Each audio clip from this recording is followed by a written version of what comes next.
Le grand changement de décor, là nous étions dans la pièce centrale du château, maintenant nous allons être dans la chambre de la comtesse, avec la coiffeuse, le fauteuil, les belles peintures, enfin je vous laisse imaginer tout le reste.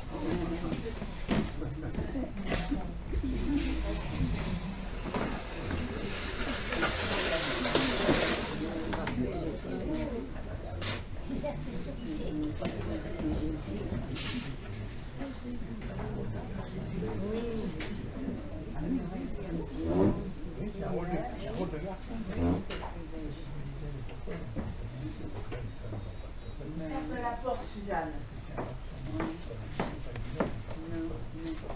Et conte-moi tout dans le plus grand détail. Je n'ai rien caché, madame. Et quoi, Suzon? Il voulait te séduire? Oh que non. Monseigneur ne lui est pas tant de façon avec sa servante. Il voulait m'acheter. Et le petit page était présent? C'est-à-dire, caché derrière le grand fauteuil. Il venait me prier de vous demander sa grâce. Et pourquoi ne pas s'adresser à moi-même, Suzon? Est-ce que je l'aurais refusé? C'est ce que j'ai dit. Mais ce regret de partir, et surtout de quitter madame.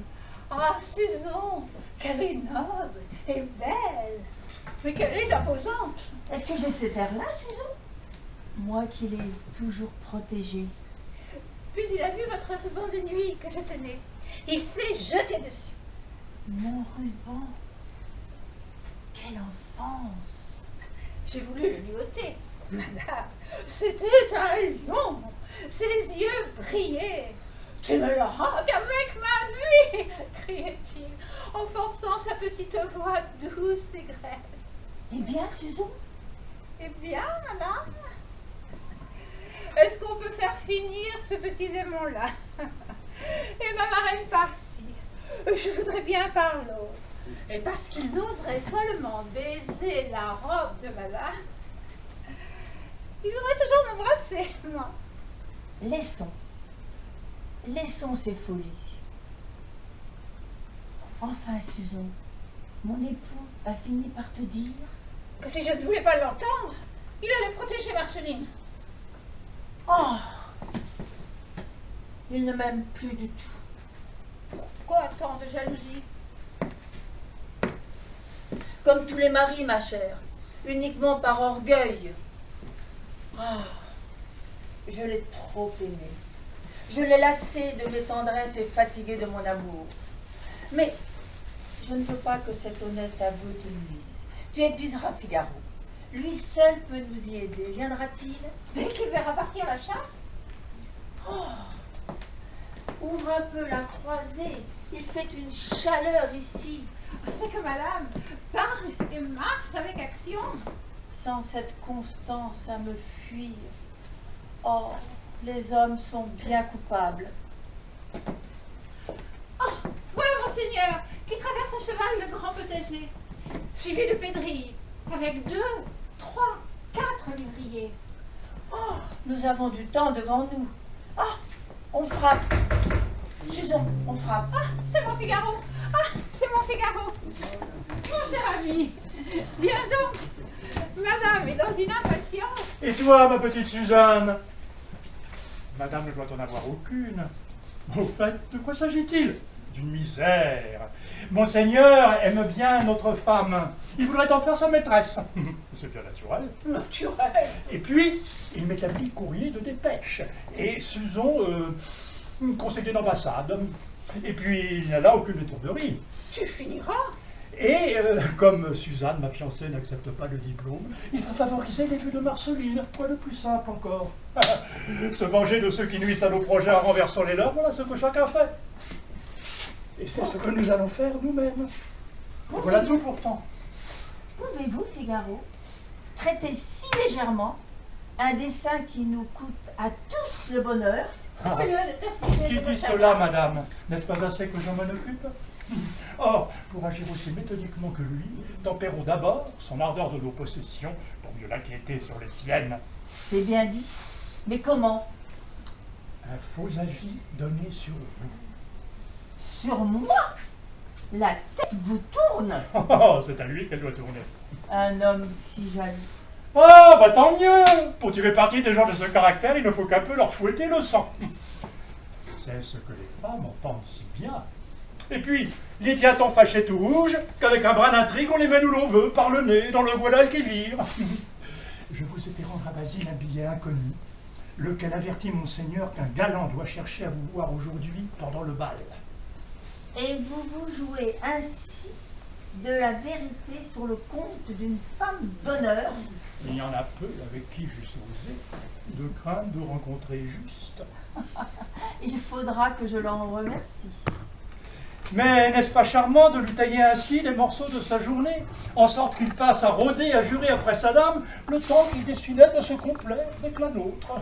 Ah, le voilà tout hésité. Galopera-t-il celle-ci, surveillera-t-il celle-là? Oh, oh, le voilà qui court un lièvre qui n'en peut mais. Ah, lors du mariage arrive en poste, il n'aura pas pris de parti contre, et jamais il n'osera s'y opposer devant madame. Non, mais Marceline, le bel esprit, osera le faire, elle. Ah, voilà bien qu'il m'inquiète. Tu feras dire à monseigneur que tu te rendras sur la Brune, au jardin. Tu comptes sur celui-là? Ah, voyez ces gens qui ne veulent rien faire de rien, n'avancent rien et ne sont bons à rien. Voilà mon mot. Et le joli. Hein? Comme son idée. Consentiriez-vous qu'elle s'y rendit? Pas du tout. Je fais endosser un habit de Suzanne à quelqu'un. Surpris par nous au rendez-vous, le comte pourra-t-il s'en dédire? À qui, mes amis? Chez Rubin. Il est parti. Pas pour moi. Veut-on me laisser faire? Ah, on peut s'en fier à lui pour mener une intrigue. Oh, 2, 3, 4 à la fois, bien embrouillés et qui se croisent. J'étais fait pour être courtisan. On dit que c'est un métier si difficile. Prendre, recevoir, demander. Voilà le secret entre hommes. Il a tant d'assurance qu'il finit par m'en aspirer. C'est mon dessein. Tu disais donc. Que pendant que monseigneur est parti, je vous envoie le chérubin. Coiffez-le, habillez-le, je l'enferme en doctrine, et puis dansez, monseigneur. Mon Dieu, Susan, comme je suis faite. Madame ne veut donc pas qu'il en réchappe? Et ce jeune homme qui va venir, Faisons-lui chanter sa romance. c'est qu'en vérité, mes cheveux sont dans un état. Je n'ai qu'à reprendre ces deux bouts. Madame le grondera bien mieux. Que dites-vous donc, mademoiselle? Entrez, monsieur l'officier. On est visible. Ah, que ce nom m'afflige, madame. Il me rappelle qu'il faut quitter des lieux. Une marraine si bonne. Et si belle. Ah oui. Oh oui. Oh, le bon jeune homme. Avec ses longues paupières hypocrites. Un long, bel oiseau bleu. Chantez la romance à madame. De qui dit-on qu'elle est? Voyez la rougeur du coupable. En va-t-il un pied sur les joues? Chante-t-il? Oh, madame, je suis si tremblant. Gnon. Tel que madame le veut. Modeste auteur. Mon coursier d'haleine, que mon cœur a de peine. J'irai de plaine en plaine, au gré du destrier. Au gré du destrier, sans voir les n'écuyer. Ça, c'était le couplet numéro 1. Qui a le couplet numéro 2? Couplet numéro 2, allez-y. Allez, à plusieurs, là, vous avez... Cœur de peine, son vent à ma marraine, sentait mes pleurs couler. Numéro 3. Sentait mes pleurs Gravé couler. sur un prêle, comme mon cœur a de peine. Gravé sur un prêle, ça lève sans la tête. 4. C'est un beau canon.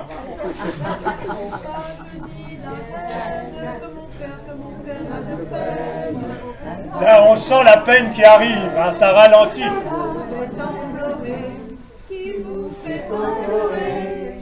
Qui vous fait tant pleurer. On en est à quel numéro maintenant? 5e, 6e, 5e?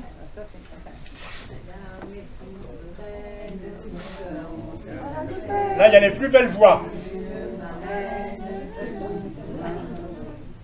Toujours adoré.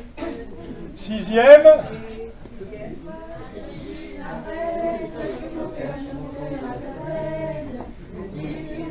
C'est pas Mironton, Mirontaine, hein, c'est un que mon cœur a de peine. Hein. ça, ma jeune Hélène, que mon cœur de peine. Dieu d'un capitaine, un jour vous m'arriverez. Et Chérubin termine. Je veux, traînant ma chaîne, que mon cœur a de peine, mourir de cette peine, et non m'en consoler. Et c'est sur cette note de tristesse que nous interrompons cette représentation. Vous avez vu un spectacle en devenir, hein, vous avez là le prototype. Merci à vous. Marie-France, Evelyne, Michel, Gérard, Muriel, Dominique, Muriel, Isaac, Maggie et Marie-Thérèse et Christelle. Vous avez vu qu'il y a une profusion de talent à faire avec l'or.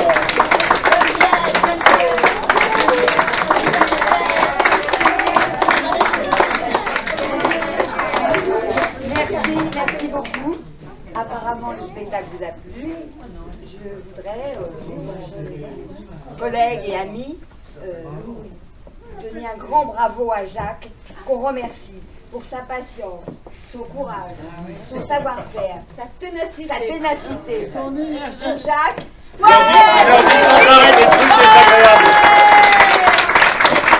Au passage, c'est Milan nos prochaines dates. Alors, il y a le même spectacle d'ailleurs, au Rentier et à Malraux, si vous avez des petits copains, des petites copines. Et puis, il y a toutes les classes de poésie. Les classes de poésie, comme ça change chaque semaine, vous pouvez venir à tous si vous avez envie. Hein. On n'a pas entendu les applaudissements pour Monsieur Turbet. Oh. Allez.